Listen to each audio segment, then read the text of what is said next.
This story took place in a rural area in China in the late 1990s.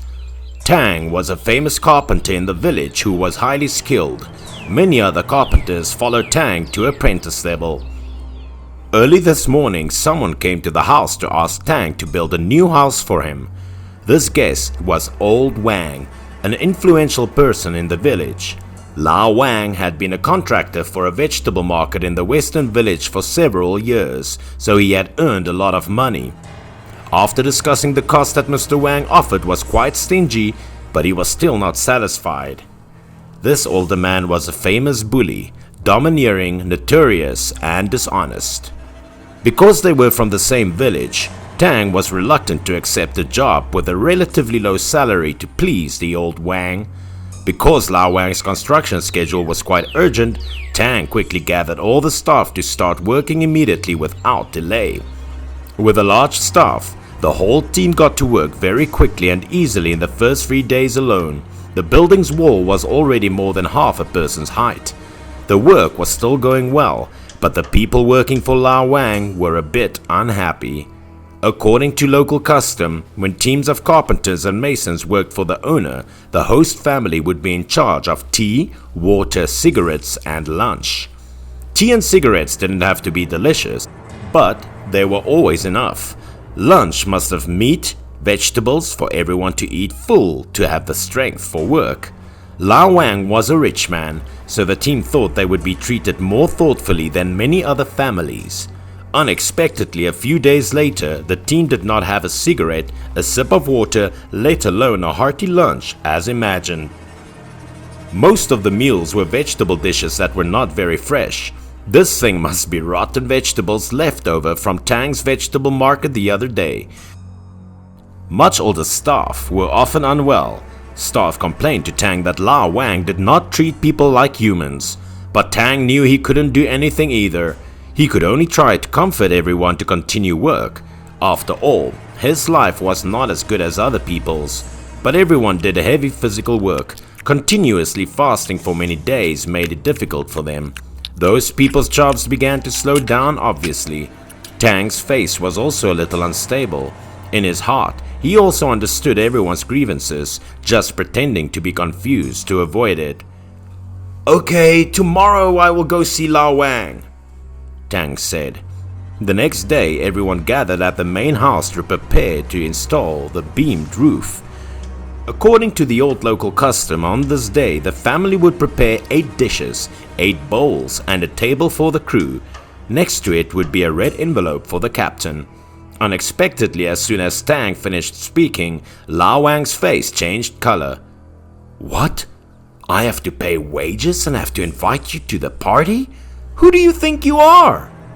As soon as Tang heard Lao Wang's words, his anger rose. He immediately uttered all the words he had suppressed for the past few days. "This is the rule. Everyone does it. Why would you have to ask that?" As soon as everyone saw the dispute, they all stood behind Tang. They also began to speak angry words about what had happened. Lao Wang was used to being domineering in the village. How could he give in? He took out his phone and started calling someone. After that, a few thugs were present to settle the dispute.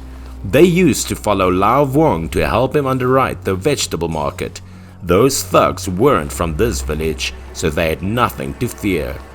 They immediately ran to Tang and shouted, "Are you planning a riot?" Before Tang could speak, he was hit in the head with an iron rod by the thug. The blood spurted out a lot. Tang was seriously injured. The other bricklayers, seeing this, did not dare to say anything. Now, Lao Wang's arrogance was shown many times more than before. But how could Tang swallow this humiliation? Before, he was respected all his life by people. Everyone rushed to take Tang to a small clinic in the village to bandage and sew up the wound. Fortunately, his injury was not serious. When it was almost noon, everyone sighed in anger and went back to work because they knew Lao Wang's human nature wouldn't pay them the rest if they quit. When the work was almost done, Tang returned. He used a ladder to climb the roof. Seeing that everyone who looked at him wanted to help him, but Tang refused everyone's help because he was planning on his own. There was no need to discuss Tang's level. With just a few moves up and down with 2 hammers, soon the entire roof beam frame was completed by Tang. 2 days later, all the tiles were covered on the roof. Finally, Lao Wang's 4 magnificent large tiled houses were built. People in the village could not help but whisper about the largest house in this region. 1 month later, the house was completed. The villagers gathered together again, but there was a new theme about Lao Wang's house.